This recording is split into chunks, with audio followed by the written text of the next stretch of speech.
Hello students, welcome to my YouTube channel. और आज की इस वीडियो में हम पढ़ने वाले हैं कॉन्स्टिट्यूशन का पार्ट सेकंड है ये। ठीक है, तो देखिए जो आज की वीडियो होगी इसमें हम पढ़ेंगे special features of the constitution. ठीक है, क्या खास खास बातें हैं कॉन्स्टिट्यूशन की उनके बारे में। ठीक है, और अगर आपने जो इंडियन कॉन्स्टिट्यूशन है उसकी फर्स्ट वीडियो नहीं देखी तो आप देख लेना है, मैं डिस्क्रिप्शन में उसकी लिंक दे दूंगा। ठीक है, उसमें मैंने आपको बताया कि किस तरह से हमारा कॉन्स्टिट्यूशन फॉर्म्ड हुआ है।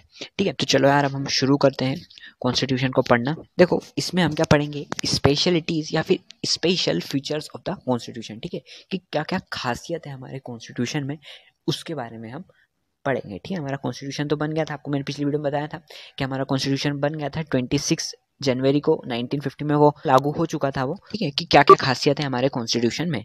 तो देखिए इसमें जो फर्स्ट आता है वो है रिटन एंड लार्जेस्ट। ठीक है, मतलब हमारा कॉन्स्टिट्यूशन जो है वो लिखा हुआ है और सबसे बड़ा है। ठीक है, इस हम इस पैराग्राफ से ही समझते हैं, आपके बुक में ही है पैराग्राफ, कि देखो जो इंडियन कॉन्स्टिट्यूशन है वो रिटन है। ठीक है, जो कॉन्स्टिट्यूशन है वो ड्राफ्टेड किया गया था कॉन्स्टिट्यूएंट असेंबली में। पिछली वीडियो में मैंने आपको बताया था कि एक असेंबली बनी थी जिसने क्या करा था, कॉन्स्टिट्यूशन को बनाया था, वो थी आपकी कॉन्स्टिट्यूएंट असेंबली। ठीक है, it is the largest in the world. ठीक है, सबसे बड़ा है वर्ल्ड में। ठीक है, ये बात याद रखना, आपको ऑब्जेक्टिव में भी आ सकता है। ठीक है, इंडियन कॉन्स्टिट्यूशन है वो सबसे बड़ा है वर्ल्ड में। ठीक है, इट हैज़ 395 आर्टिकल्स, इसमें 395 आर्टिकल्स हैं, 12 शेड्यूल्स हैं। ठीक है, और डिवाइड है 22 पार्ट्स में। ठीक है, 22 पार्ट्स में डिवाइड है और हर पार्ट में आर्टिकल्स लिखे हुए हैं। ठीक है, देखो इसके बाद लिखा है whereas there are 7 articles in the American. ठीक है, मतलब जो 7 आर्टिकल्स हैं वो अमेरिका के कॉन्स्टिट्यूशन से लिए गए हैं। ठीक है, 147 आर्टिकल्स इन कैनेडियन, 147 आर्टिकल्स जो है वो कनाडा के कॉन्स्टिट्यूशन से लिए गए हैं। और जो 128 आर्टिकल्स है वो ऑस्ट्रेलिया के कॉन्स्टिट्यूशन से लिए गए हैं। ठीक है, देखो इसके बाद जो नेक्स्ट है आपका वो है, देखो नेक्स्ट पॉइंट जो है आपका वो है it is rigid so also flexible.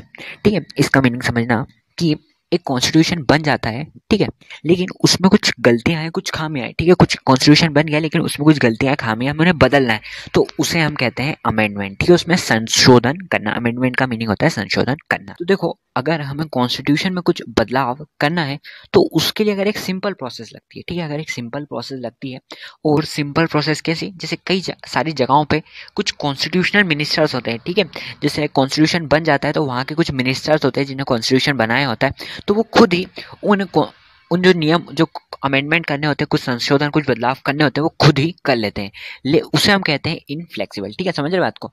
और हमारे इंडिया में क्या है, अगर कुछ कॉन्स्टिट्यूशन में कुछ बदलाव करना है तो उसके लिए एक बहुत स्पेशल प्रोसीजर होता है। ठीक है, वो प्रोसीजर कैसा होता है तो मैं आपको बता दूं। ठीक है, जो प्रोसीजर होता है वो कई सारी असेंबलीज में जाता है। ठीक है, वो हम पढ़ेंगे, जो आपका नेक्स्ट चैप्टर है उसमें है, तो आप घबराओ मत। कई सारी असेंबलीज में जाता है, इसके बाद प्रेसिडेंट के पास जाता है और प्रेसिडेंट की अनुमति के बाद ही वो लॉ बनता है।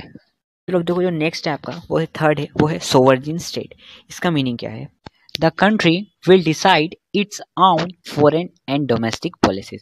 मतलब कि एक कंट्री, एक देश उसकी खुद की फॉरेन और डोमेस्टिक पॉलिसीज डिसाइड कर सकता है, मतलब कि बना सकता है। एक कंट्री उसकी खुद की फॉरेन और डोमेस्टिक पॉलिसीज बना सकता है ना। यहाँ पे फॉरेन का मेन मतलब कि अंतर्राष्ट्रीय लेवल पे, ठीक है, अंतर्राष्ट्रीय लेवल पे, इंटरनेशनल लेवल पे, और डोमेस्टिक यानी कि जो घरेलू पॉलिसीज होती है वो बना सकता है। देखो जो नेक्स्ट लाइन है वो है it is not under any foreign rule. ठीक है, मतलब वो किसी भी फॉरेन रूल के अंडर नहीं होंगे। ठीक है, किसी भी विदेशी नियमों के अंदर वो नहीं होंगे। ठीक है, and it can have it own policies of behaviour at the international level. ठीक है, और उनकी खुद की पॉलिसीज होंगी इंटरनेशनल लेवल तक, मतलब वो खुद के नियम बना सकते हैं इंटरनेशनल लेवल तक। चलो अब नेक्स्ट देखते हैं। तो देखो जो नेक्स्ट है वो है सोशलिस्ट एंड सेक्युलर। ठीक है, तो देखिए जो इंडिया जो है वहाँ पर सोशलिस्टिक पैटर्न अपनाया गया है सोसाइटी में। ठीक है, इसका मीन क्या है कि इंडिया के जितने भी पीपल्स हैं ना, सबको एक ही नज़रिए से देखा जाएगा। ठीक है, एवरीथिंग इज इक्वल, सभी इक्वल होंगे। ठीक है, हमारे कॉन्स्टिट्यूशन में बहुत अच्छे जोरों शोरों से बताया गया है सोशलिस्ट और सेक्युलर के बारे में। ठीक है, इसका मीनिंग भी यही है कि जितने भी जो सोसाइटी होगी, जितना भी समाज होगा, उसमें सबको इक्वल होगा, इसी का सबको प्रोटेक्ट किया जाएगा और सबको अपने रिलीजन को फॉलो करने का पूरा अधिकार होगा। ठीक है, और किसी को भी डिस्क्रिमिनेट नहीं किया जाएगा। ठीक है, किसी को जाति के धर्म पे, इन पर किसी को भी डिस्क्रिमिनेट नहीं किया जाएगा। ठीक है, हर इंसान अपने रीति रिवाज, अपने धर्म को फॉलो करने के लिए पूरी तरह से फ्री है। ठीक है, अब इसके बाद थोड़ा इजी देख लेते हैं हम। तो देखो जो नेक्स्ट जो है वो है fundamental rights and fundamental duties. ठीक है, तो देखो क्या है फंडामेंटल राइट्स और ड्यूटीज। तो जैसे आप सब जानते हो जो कॉन्स्टिट्यूशन है बहुत बड़ा है, ठीक है, इसमें बहुत सारे आर्टिकल्स हैं, सबसे बड़ा कॉन्स्टिट्यूशन है वर्ल्ड का। तो उन सबको पढ़ पाना, इतनी मोटी मोटी बुक को पढ़ पाना सबके लिए तो पॉसिबल नहीं था। तो इनके लिए कुछ ऐसी चीज़ें आई, ठीक है, जो सब इजीली हम बता सकते हैं एक दूसरे को, ठीक है, और जो फंडामेंटल लेवल पे हो, ठीक है, वो होते हैं आपके फंडामेंटल राइट्स एंड ड्यूटीज, आपके कर्तव्य और आपके अधिकार। तो देखिए वो क्या है, जो फर्स्ट है आपका वो है राइट टू इक्वलिटी, ठीक है, मतलब सबको एक समान, ठीक है, एक समानता का अधिकार है आपको, मतलब आप एक समान है, ठीक है। इसके बाद देखिए जो नेक्स्ट है आपका वो है राइट टू फ्रीडम, ठीक है, आपको मतलब सबको स्वतंत्रता का अधिकार है, ठीक है। राइट अगेंस्ट एक्सप्लॉयटेशन, इसका मीन क्या है, मतलब आपके साथ अगर कुछ गलत हुआ है, ठीक है, तो आप उसके खिलाफ भी आवाज़ उठा सकते हैं। Right to freedom of religion, मतलब आप जिस भी धर्म, आप जिस भी जाति के हैं, उसको फ्रीडम, स्वतंत्रता से पूरा आप उसको कर सकते हैं, ठीक है, बिलीव कर सकते हैं उसको और उसको मान सकते हैं, इसका भी आप पे अधिकार है। नेक्स्ट जो है वो है कल्चरल एंड एजुकेशनल राइट्स। इसका मतलब ये है कि आप जोन सा भी कल्चर है, ठीक है, किसी भी कल्चर को, ठीक है, आपका जोन सा भी कल्चर है उसे आप फॉलो कर सकते हो और सबको एजुकेशन का अधिकार है, ठीक है। चलो नेक्स्ट देखते हैं, वो है राइट टू कॉन्स्टिट्यूशनल रेमेडीज। ये बहुत इंटरेस्टिंग है, तो मैं आपको बताता हूँ ये। तो देखो ये क्या है राइट टू कॉन्स्टिट्यूशनल रेमेडीज, मतलब कि जैसे आपके जितने भी राइट्स हैं, ठीक है, फिर कॉन्स्टिट्यूशन का कोई सा भी आर्टिकल है जो कोई फॉलो नहीं करता, ठीक है, फिर इसके अगेंस्ट जाता है, ठीक है, तो आप इस राइट के तहत उसके खिलाफ आवाज़ उठा सकते हो, ठीक है। इसके बाद देखो जो नेक्स्ट है आपका वो है यूनिवर्सल एडल्ट फ्रेंचाइज, ठीक है।